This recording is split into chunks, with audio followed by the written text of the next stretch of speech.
Halo Bang Neng Cancing ya Babe. Sekarang Poika lagi mau jalan ke tempat kerjaan. Tanggal 2 November. Sebenarnya jam 7, tapi karena ini somartit di mobil, masih somartit waktu musim panas, jadi jam 8, padahal sekarang jam 7 tuh ya. Jadi Poika mau berangkat ke tempat kerjaan dulu. Lihat tuh, kalau udah masuk winter tit atau waktu musim dingin, jam 7 masih kayak subuh cuy, masih gelap. So, sekarang kita berangkat dulu ya. Bismillahirrahmanirrahim. Abang Noneh, gelap kan Abang Noneh, nggak kelihatan. Yaudah ya, Poika berangkat kerja dulu ya. Bismillahirrahmanirrahim. Ya Abang Noneh, Poika udah nyampe di tempat kerjaan tuh di belakang. Sayang banget tempat kerjaan Poika itu nggak bisa difilmin, tapi nanti pas nyampe rumah Poika bakal berbagi informasi tentang kalian soal TK di sini ya, TK preschool di sini dari 1 sampai 5 tahun. Jadi nanti kita lanjut pas Pak Ika udah saya kerja ya. Pak Ika saya kerja jam 2. Jadi hari ini Pak Ika kerja jam 7.30 sampai jam 2. Biasanya Pak Ika cuma ngambil 5 jam dari jam 9 sampai jam 2. Tapi hari ini mereka lagi butuh personal mereka lagi ada meeting apa lah gitu pagi-pagi, jadi Poika disuruh masuknya pagi gitu. Ya udah ya, pokoknya terlanjut lagi pas Poika udah selesai kerja. Oke, wih cepok-cepok.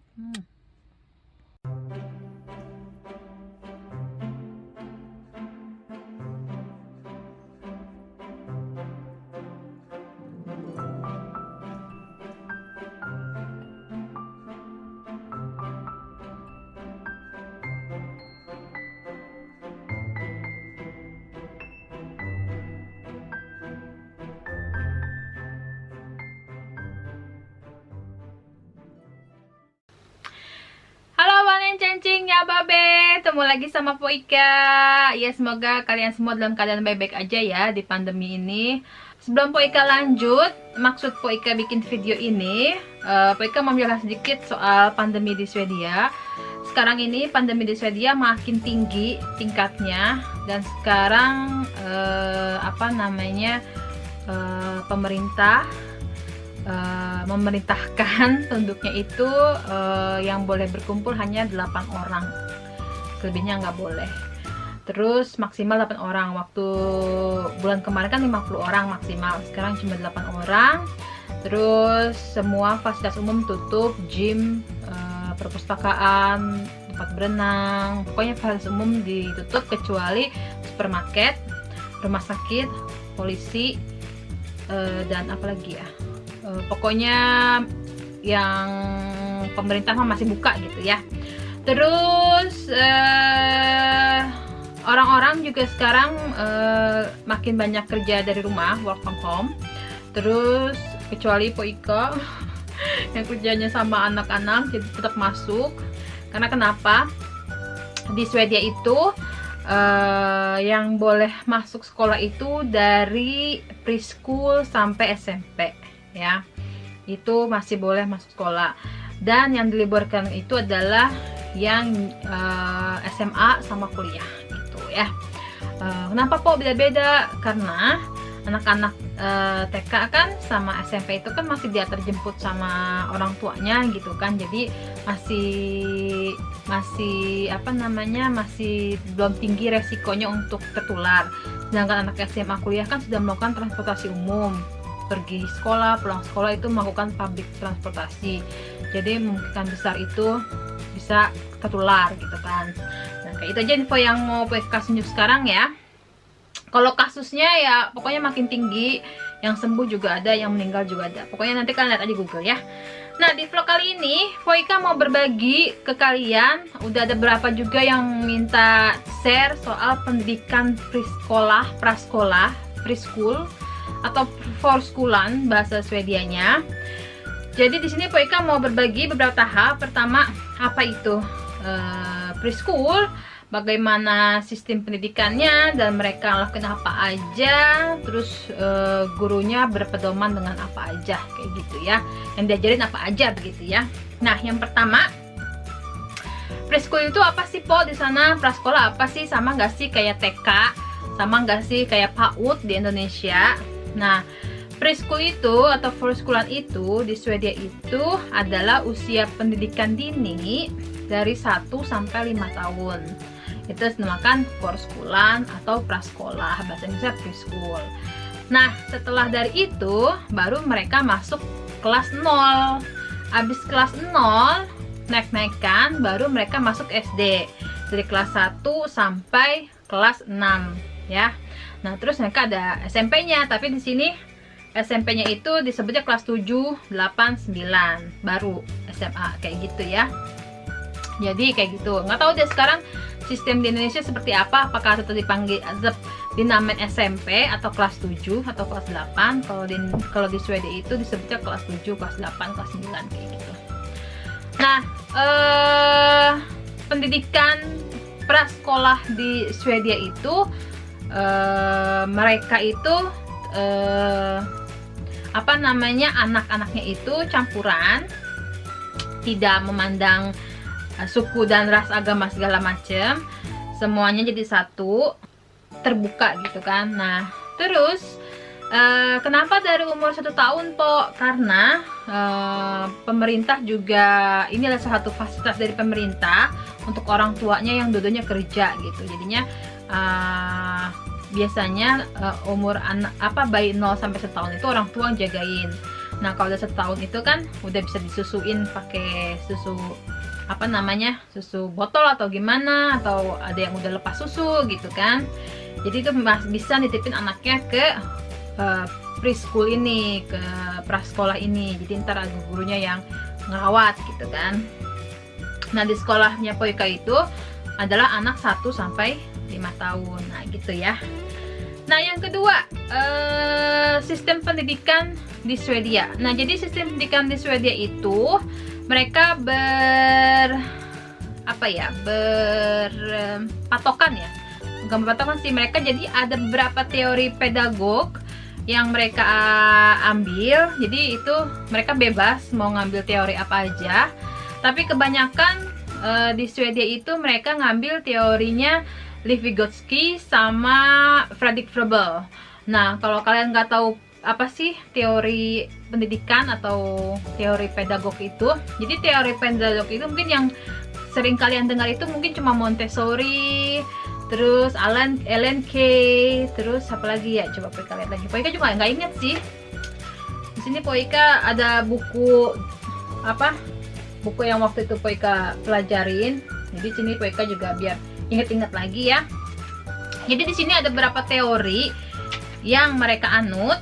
Jadi ada Jan Piaget, nggak tahu lah, Leif Vygotsky, John Dewey, Fredrik Froebel, Ellen Key, Maria Montessori, Rudolf Steiner, Celestine Freinet, Reggio Emilia. Tuh, itu macam-macam teori yang ada di Swedia. Nah, kebanyakan yang diambil di Swedia itu adalah ada yang Maria Montessori, Leif Vygotsky, Fredrik Froebel, terus sama Reggio Emilia, dan selebihnya itu mungkin ada yang privat, ada yang ini, tapi untuk komun atau pemerintah kebanyakan itu.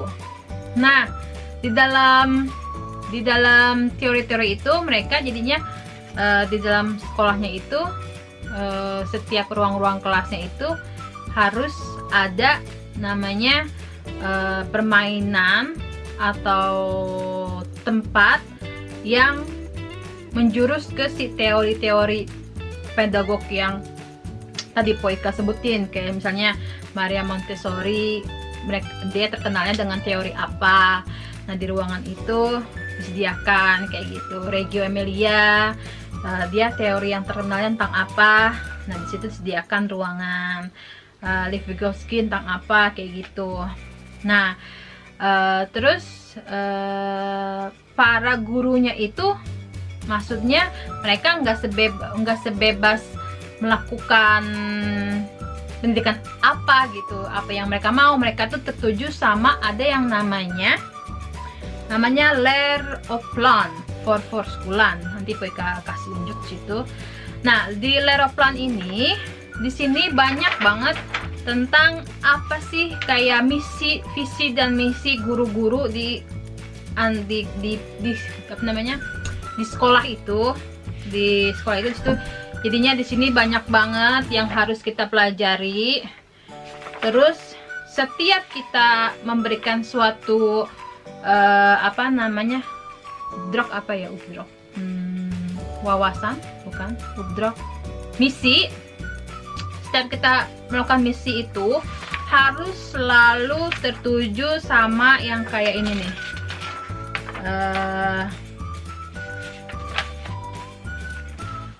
ininya, goalnya. Di sini ada macam-macam goal yang harus guru itu ajarkan ke murid.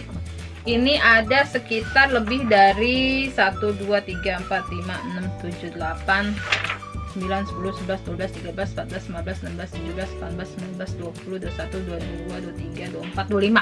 Ada 25 goal yang harus apa namanya, guru-guru itu lakukan di antara anak-anak 1 sampai 5 tahun. Salah satunya itu adalah kayak motorik mereka. Jadi kalau misalkan guru itu melakukan satu aktivitas, misalkan bergambar atau puzzle gitu kan, atau disuruh merakit sesuatu gitu kan. Nah, itu tujuan mereka kasih aktivitas itu ada nggak, tertera nggak di sini, untuk ngajarin si anak apa, untuk ngajari apa namanya, apa namanya, tujuannya apa, misinya apa, visinya apa. Terus nanti setiap selesai aktivitas itu si guru harus ngasih apa namanya, reflekhun itu kayak apa ya, aduh susah, sebentar Poika cari dulu. Nah, di sini kayak ini Poika pernah bikin planning buat apa namanya, buat aktivitas anak-anak di sekolah.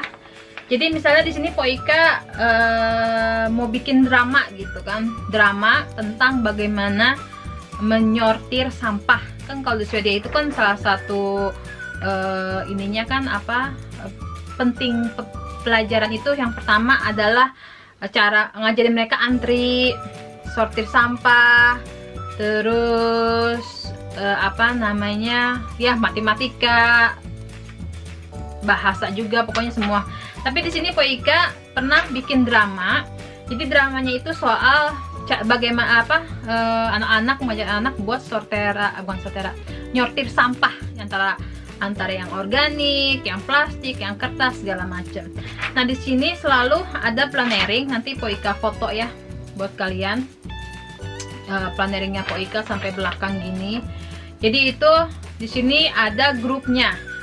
Grupnya kalian mau ngambil yang umur berapa tahun. Kira-kira sortering sampah itu anak-anak umur 2 tahun atau 3 tahun udah bisa belum? Atau hanya umur untuk 3 tahun sampai 5 tahun. Itu yang pertama. Terus misinya apa? Kamu lakukan ini apa gitu. Terus goalnya apa? Terus gimana cara kamu mengukur apakah kamu nyampe target ke kamu? Terus kapan kamu mau ngelakuin itu? Terus di mana? Bagaimana cara kamu melakukan itu? Terus apa namanya? Terus yang terakhir itu kita harus kasih antekning ya, mana anak yang belum bisa nyortir sampah, mana anak yang belum bisa. Nanti terus kita ada reflekhun fråga, artinya kita ngerefleks lagi pertanyaan-pertanyaan, kayak nanya ke anaknya, susah nggak nyortir sampah, terus kenapa susah, terus bagaimana supaya itu tidak susah kan. Nah, nanti kita ini lagi apa namanya, evaluasi lagi aktivitas yang kita lakuin. Semoga kalian ngerti ya, soalnya Poika apa namanya ini Poika saya belum bisa merakai kata-kata yang baik dan benar gitu. Jadi Poika ya ngelakuin yang Poika tahu gitu kan. Yang mau kita lakuin ke anak-anak harus ada yang namanya itu plannering gitu. Planneringnya nanti Poika tulis ya di samping kayak apa planneringnya. Nah terus Poika sekarang mau ngasih tahu soal anak-anak ngapain aja sih di sekolah gitu kan. Apa namanya, aktivitas apa aja sih yang mereka lakukan di sekolah. Jadi sekolah prasekolah atau preschool di Swedia itu buka dari jam 6:30 biasanya ya, normalnya 6:30 sampai jam 5 sore, kadang-kadang sampai 5:30. Nah dibagi beberapa shift juga sih, ada yang shift pagi buka, ada yang shift tengah-tengah, ada yang shift nutup. Nah setiap pagi biasanya guru yang masuk pagi itu biasanya nerima anak-anak masuk sekolah. Dan saat ini, pada saat pandemi ini, anak-anak orang tua anak-anak nggak boleh, sama sekali nggak boleh masuk ke sekolah, cuma ninggalin anaknya di hal ya, kayak pas masuk aja gitu, nggak masuk ke ruang kelas, nggak masuk kemana, pokoknya pas banget buka pintu langsung kasih anaknya gitu. Jadi nggak boleh masuk kayak gitu, nanti anaknya yang ngambil itu si gurunya saat pandemi ini ya. Nah kalau lagi nggak pandemi gitu, orang tua masuk sampai ruang ganti dan meninggalkan anaknya ke dalam ruang kelas gitu. Nah biasanya kalau anak-anak yang masuk pagi itu, nanti pakai kasih gambarnya juga di samping ya. Masuk pagi-pagi itu misalkan si anak masuknya jadwalnya dia itu jam 6:30 pagi. Jadi semua waktu itu tergantung sama orang tua mau kapan mau ninggalin anaknya. Ada yang 6:30, ada yang jam 8, ada yang jam 9, ada yang jam 10. Jadi tergantung orang tuanya kerjanya kapan gitu. Jadi untuk mengebantu orang tuanya kerja, misalkan anaknya itu dari jam 6:30 nanti pulangnya jam 2, atau jam 9 pulangnya jam 4, atau jam 10 pulangnya jam 5 kayak gitu. Ada yang dari 6:30 pagi pulangnya sampai jam 5:30 sore. Ada yang kayak gitu. Orang tuanya harus kerja jauh gitu, naik mobil segala macam, harus mengharuskan anaknya stay, atau enggak pas pulangnya ternyata macet gitu kan, nggak bisa ngambil anaknya, ya gurunya harus nunggu sampai itu anak diambil sama orang tuanya kayak gitu. Nah jadi jam, misalkan anak kita ambil normal jam 7 ya, jam 7 si anak datang. Nah biasanya kalau anak jam 7 itu jam 7 datang, mereka biasanya bebas main-main di ruangan segala macem ya. Jadi di setiap prasekolah itu ada ruang main, ruang belajar, ruang aktivitas, terus ada ruang kumpul. Nah ruang kumpul itu biasa dilakukan pagi-pagi hari, nanti bakal jelasin lagi. Terus mereka di luar itu ada taman khusus buat mereka main di luar gitu. Tamannya gede, jadinya anak-anak bisa lari segala macam. Dan itu salah satu tujuan biar mengajarkan motorik si anak, cara mereka lari atau main, ada perosotan, ada segala macam, pokoknya itu ada. Nah biasanya kalau jam 7 mereka datang, mereka bebas main apa aja, mau main terserah. Nah nanti jam 8 itu kita sarapan bareng sama anak-anak. Dan itu nggak semua anak-anak, biasanya untuk satu kelas itu anak ada yang 15, ada yang 20 orang.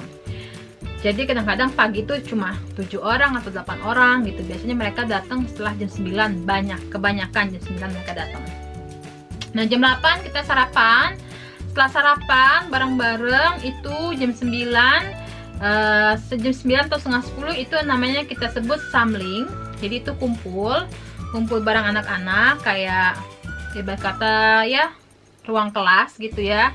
Jadi di samling itu kita itu ngecek ada berapa anak yang datang, terus kita nyanyi-nyanyi, ngitung, belajar nyanyi, belajar ngitung, bermain.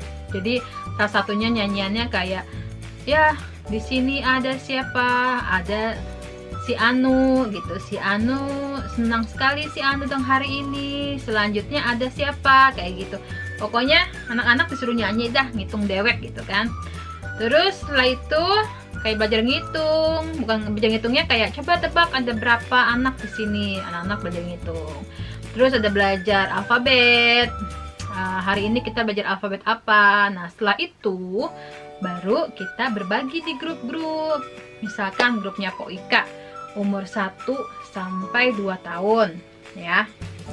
Terus grup temannya Po Ika umur 3 tahun sampai umur 4 tahun.